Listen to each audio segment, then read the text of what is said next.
Meus alunos e minhas alunas, quanto tempo! Voltamos e agora é para não parar mais. Inclusive, para a gente não perder tempo, eu estava até com saudade de dizer, Gustavo, solta a vinheta.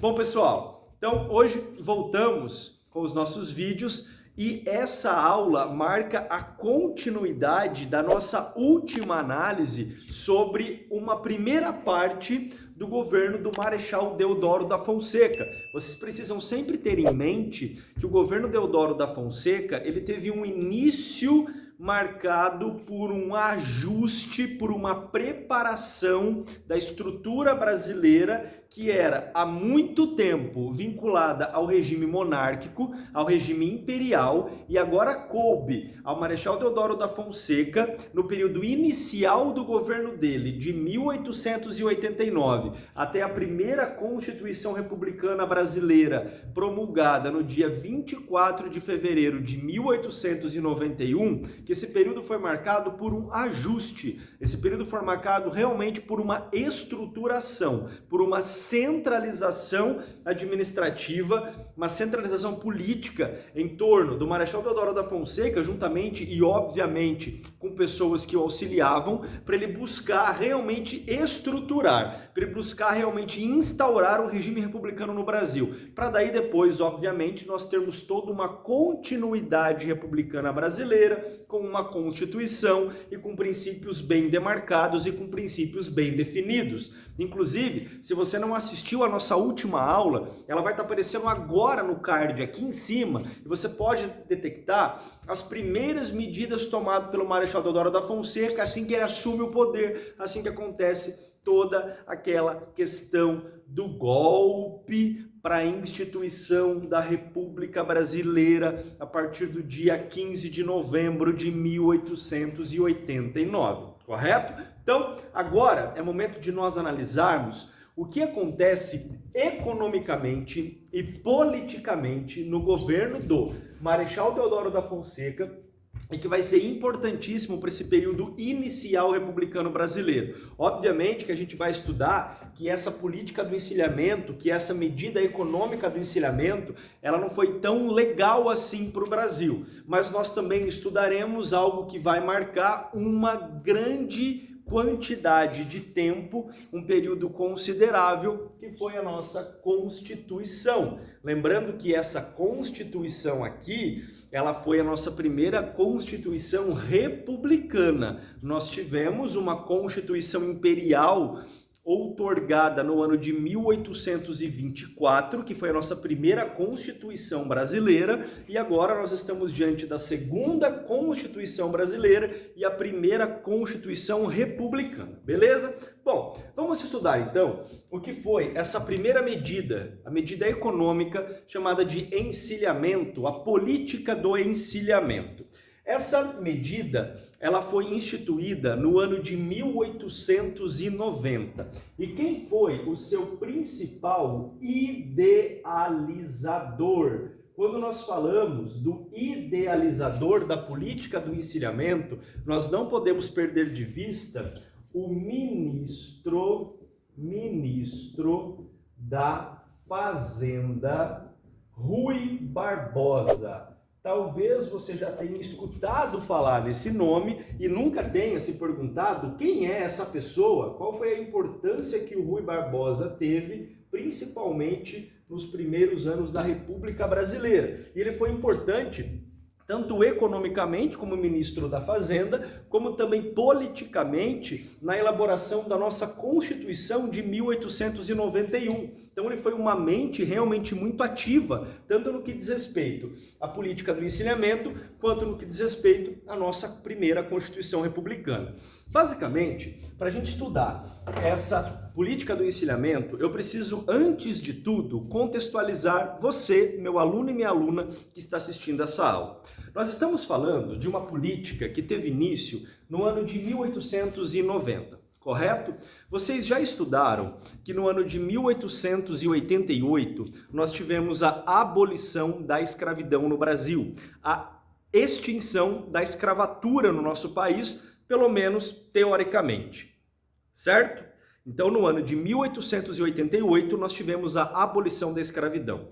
Isso representa, economicamente, algo extremamente considerável. Você precisa entender que agora, oficialmente, a partir de 1888, a partir de maio de 1888, nós não temos mais, teoricamente, mão de obra escrava no Brasil.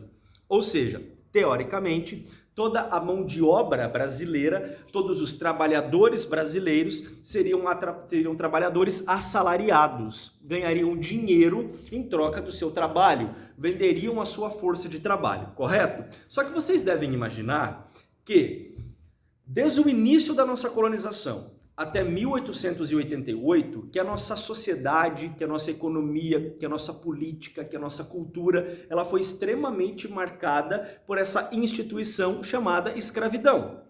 E quando você tem uma população muito grande não recebendo dinheiro pelo seu trabalho, porque eles apenas recebiam os meios para sua subsistência, para continuar trabalhando, como um local para dormir, uma comida, remédios e alguns cuidados para que continuassem trabalhando, nós não temos tanta moeda circulante assim no país. Nós não temos tantas empresas crescendo, empresas se desenvolvendo na nação. Por quê? Porque nós temos esse freio, nós temos esse problema que era a escravidão, e isso restringia em demasiado o desenvolvimento econômico brasileiro. Porque você pensando sobre um viés capitalista, é necessário que você tenha bastante gente ganhando dinheiro, porque essas pessoas, quando ganham dinheiro, elas consomem, porque essas pessoas, quando ganham dinheiro, elas têm poder econômico, seja muito poder econômico ou pouco poder econômico, mas ela tem algum poder econômico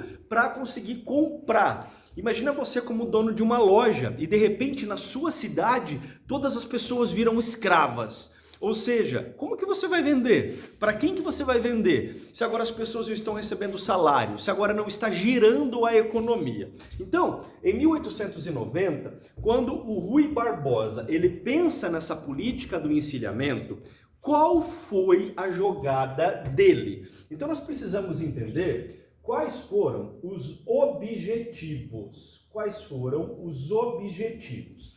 O objetivo era muito claro. O primeiro deles, nós realizarmos uma maior circulação financeira no Brasil, ou seja, que a roda da economia girasse.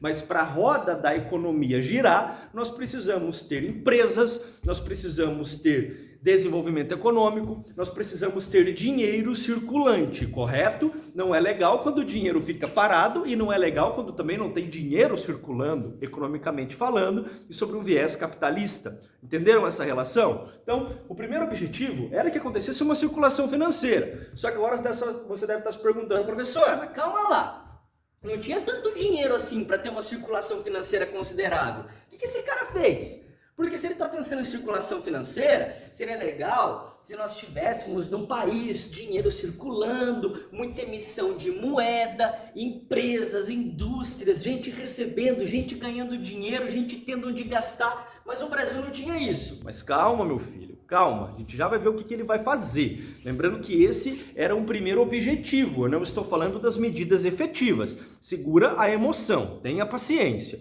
Então, primeiro objetivo, circulação financeira. Segundo objetivo, desenvolvimento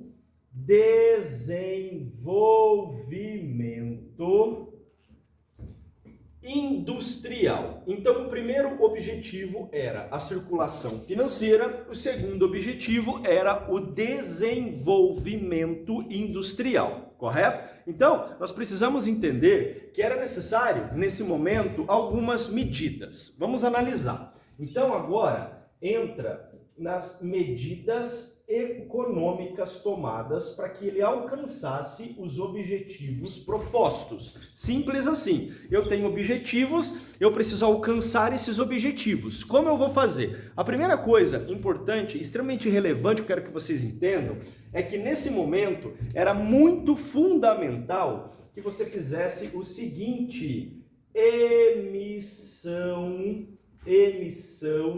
de moeda, emissão de dinheiro. Professor, mas espera lá. Então você quer dizer que uma das medidas tomadas pelo Rui Barbosa foi um incentivo aos bancos, foi um incentivo ao Brasil economicamente para que ele emitisse moeda, para que ele emitisse dinheiro, para que ele imprimisse dinheiro, correto? Sim. Você teve esse incentivo para a emissão de moeda, para que essa moeda pudesse circular. Só que agora você deve estar pensando no seguinte: mas calma lá, professor, o banco vai ficar imprimindo dinheiro e como que esse dinheiro vai circular? Vai passar um helicóptero jogando dinheiro para a população vai estar lá com as suas sacolinhas, pegando o dinheiro e aí vai ficar abarrotada de moeda. Não era assim. A gente precisa entender que além da emissão de moeda, da emissão de dinheiro, para que a gente alcançasse esses objetivos, para que a gente conseguisse atingir esses princípios, era necessário que houvesse também um incentivo, um financiamento para que houvesse, sabe o que, meu aluno, minha aluna? Abertura de empresas, abertura de indústrias, abertura de empresas, abertura de indústrias. Então, olha que interessante. Eu preciso compreender que acontece esse incentivo para que os bancos emitissem dinheiro. Então os bancos estão imprimindo dinheiro. Pensa nas maquininhas imprimindo dinheiro, pensa na série lá, La Casa de Papel, que vocês estão dentro da Casa da Moeda, aquele monte de dinheiro sendo impresso, aquele monte de dinheiro sendo organizado. Então uma das primeiras medidas foi essa. Só que aqui, presta atenção que a segunda medida foi um incentivo, um financiamento, aberturas de empresas, aberturas de indústrias. Porque a relação ela era muito óbvia. Eu preciso fazer com que esse dinheiro circule. Só que eu preciso que esse dinheiro seja disponibilizado para as pessoas. Eu preciso que as pessoas ganhem dinheiro. Eu preciso que as pessoas sejam pagas para isso. Só que aí junta, e na mente dele fazia todo sentido o seguinte: se eu incentivo o meu banco a financiar, a emprestar dinheiro para empresas surgirem, essas empresas, inclusive a juros baixos, essas empresas surgindo, essas empresas vão fazer o quê? Fornecer empregos. Quanto mais gente empregada, mais gente ganhando dinheiro. Quanto mais gente ganhando dinheiro, mais a economia circula, mais as empresas são favorecidas com isso. Em tese, a ideia ela não é ruim, pessoal, porque pensa só, você incentiva que as pessoas abram empresas. Essas pessoas que abram empresas, que desenvolvam indústrias, elas vão precisar contratar mão de obra assalariada. Essas pessoas vão ganhar dinheiro, vão consumir e vão manter a economia girando. Aí você deve pensar agora, professor, não tinha como dar errado, porque os bancos estão imprimindo dinheiro, as empresas estão surgindo, as indústrias estão crescendo, as pessoas estão sendo empregadas. Olha que maravilha, professor, não tem como dar errado, não tem como falhar. Não foi isso que aconteceu. Sabe por quê? Quando nós falamos, inclusive, dessas empresas, dessas indústrias, nós estamos falando que no Brasil nós tivemos também o desenvolvimento da Bolsa de Valores. Olha que interessante. Muitas dessas empresas, dessas indústrias, se tornaram SAs, Sociedades Anônimas. Então, olha que legal. Você tem dinheiro, tem uma empresa que está surgindo, ela está vendendo ações na bolsa, porque ela capta esse dinheiro, reinveste na sua produção, reinveste na sua economia e todo mundo ganha. Os sócios ganham, as pessoas que trabalham ali ganham, a produção é fomentada, não tem como falhar. Só que olha o que aconteceu e por isso daí vem os problemas, porque vocês vão analisar que o problema dessa política foi Desvalorização da moeda, pode copiar, desvalorização da moeda, uma inflação gigantesca, um aumento, inclusive, no padrão de vida, foi extremamente catastrófico. Sabe por quê? Porque muitos começaram a ir aos bancos, emprestar dinheiro e não abrir indústria coisa nenhuma. Muitos, sabe o que fazia? Pegava esse dinheiro e ia que nem maluco, inclusive, investir na Bolsa de Valores. Ou pegava esse dinheiro e investia em outra coisa, ou inventava empresas fantasmas. Ou seja, a política do ensinamento ela não funcionou como deveria funcionar. Por quê? Porque basicamente o brasileiro não soube se adaptar a essa forma econômica, não soube se adaptar a essa estratégia. Então foi catastrófico. Nós tivemos uma política extremamente comprometida. Por quê? Porque basicamente as pessoas que iam lá, muitas não abriam empresas, muitas criavam empresas fantasmas, inclusive muitos emprestavam esse dinheiro, não abriam empresa, perdiam esse dinheiro, não pagavam os bancos, simplesmente se tornou um caos. Então essa política do encilhamento ela não teve o sucesso proposto, porque a ideia não era ruim. A ideia, se você parar para analisar, era uma ideia legal, gente. Mas, infelizmente, na prática, ela não aconteceu. Então, quando nós falamos economicamente sobre esse momento, economicamente sobre esse regime inicial da nossa república e sobre a política do encilhamento, nós não tivemos tanto sucesso. Agora, politicamente, nós precisamos discutir sobre a Constituição de 1891. Lembrando que para você realizar uma Constituição, para você promulgar uma Constituição, para você criar uma Constituição, é necessário, antes de tudo, você convocar uma Assembleia Constituinte. Assembleia Constituinte. Essa Assembleia Constituinte, ela trabalhou de dezembro de 1890 a fevereiro de 1891. Então nós tivemos basicamente o finalzinho de 1890 e o comecinho de 1891, que foi esse trabalho da Assembleia Nacional Constituinte. A Assembleia Nacional Constituinte promulga essa Constituição no dia 24 de fevereiro de 1891. 24 de fevereiro de 1891.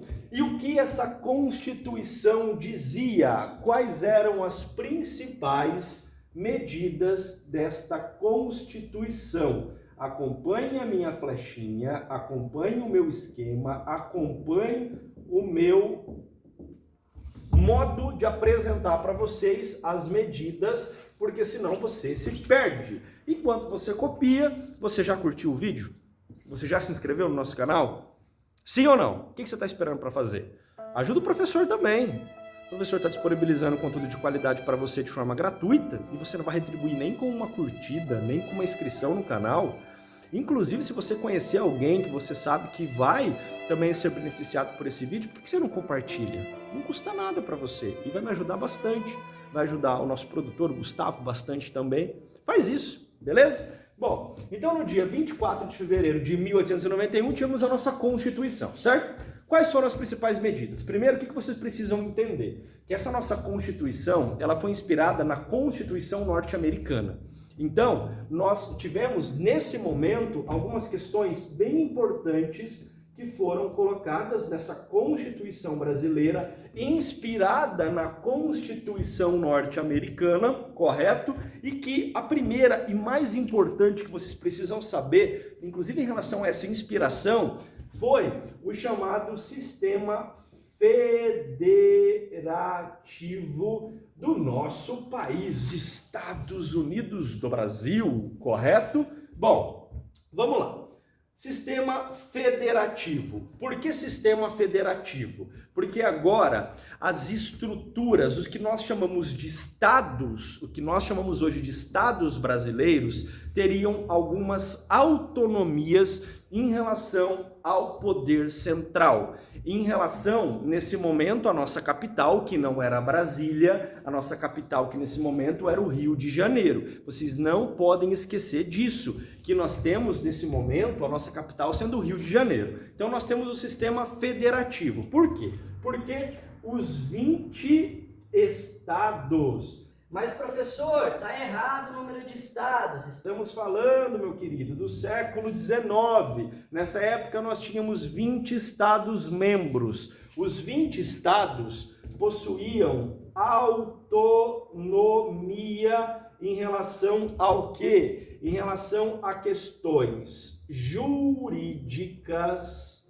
em relação a questões financeiras, administrativas, inclusive podendo contrair empréstimos, e também uma autonomia fiscal. Então nós temos estados com autonomia jurídica, financeira, administrativa e fiscal. Inclusive, quando a gente fala de autonomia financeira, administrativa e fiscal, obviamente entende-se também como tributária. Então os estados, eles possuíam uma autonomia em relação ao poder central. Sempre lembrando que nós não estamos mais no império. Então você não tem um imperador ali controlando tudo. Então havia uma relativa autonomia, tá? Uma autonomia bem considerável perto do que era. Não era uma autonomia absoluta, mas era uma autonomia. Era uma relativa independência em relação a algumas medidas, correto? Bom, nós tivemos também algo extremamente importante, que foram os 3 poderes sendo instituídos. Agora, nós não temos mais aquele poder moderador. Agora nós temos o poder executivo, o poder legislativo e o poder judiciário. Inclusive, os poderes legislativo e executivo sendo ocupados pelo voto, sendo ocupados por eleições. Então, a tripartição do poder, ela acontece já na Constituição de 1891, correto? Tivemos também uma questão bem interessante, que foi a separação do Estado e Igreja. Separação do Estado e Igreja.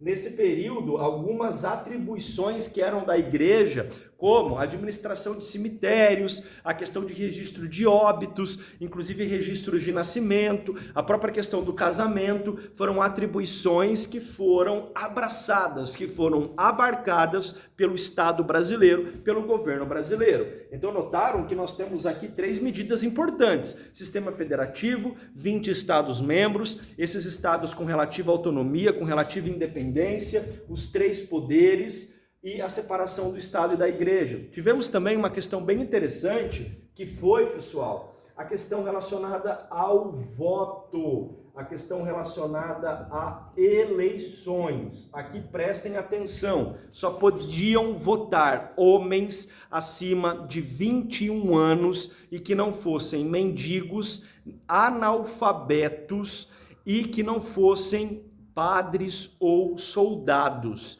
Então, nós temos aqui nesse período essa atribuição de que para você votar, você tinha que 21 anos, você tinha que ser homem, você não podia ser esse religioso, você não podia ser soldado, você não podia ser analfabeto e você não podia ser mendigo. Então, você tinha que ser homem acima de 21 anos, não mendigo, não analfabeto, não religioso, aquele padre, aquele frade, e não soldado, certo? Falei 3 vezes para você gravar, falei 3 vezes para você não esquecer. As votações eram abertas, você não tem um sistema secreto como você tem hoje. As votações eram abertas. Hoje chega o seu amigo, chega o seu colega e fala para você, viu, em quem você votou? Você responde, eu não preciso te falar porque o voto é secreto. Agora, na época, o voto era aberto, galera. Inclusive, eu não vou falar sobre isso agora, porque daqui a pouquinho, mais algumas aulas, eu vou explicar sobre o voto de cabresto. Inclusive, o voto de cabresto, ele foi muito bem executado por conta desse voto aberto. Ou seja, não tinha urninha eletrônica que você chega lá, você vota escondidinho, você vota secreto. Não, o voto podia ser aberto, galera. Então imagina como que os coronéis, como que os grandes latifundiários, como que a elite política brasileira conseguiu se manter no poder por conta de toda essa estratégia, por conta de toda essa artimanha. Nós tínhamos também nesse período uma questão bem importante. Os senadores deixaram de ser vitalícios, tá bom? Os senadores deixaram de ser vitalícios e além do mandato presidencial de 4 anos. Então essas foram as principais medidas da nossa Constituição e várias outras delas nós vamos falar em outras aulas, em outros vídeos, beleza? Espero que tenham entendido tanto o encilhamento quanto as principais medidas da nossa Constituição e na próxima aula a gente continua. Grande abraço!